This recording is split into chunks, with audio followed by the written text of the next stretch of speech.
I set up a stop on my miter saw to cut my 1x4 into pieces that were 3.5 inches long, since they will also be 3.5 inches wide, making a square. I used just over a 8-foot board.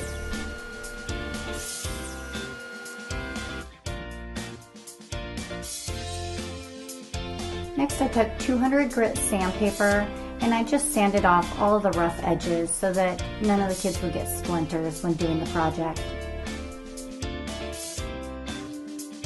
I stained the board using Minwax honey.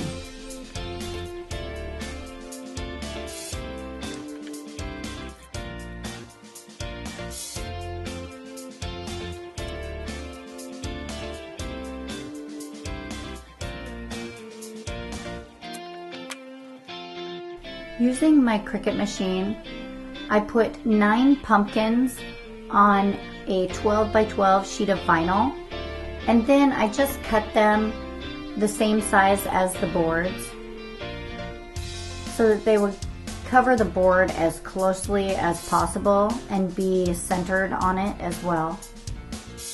Then I removed the pumpkin shape.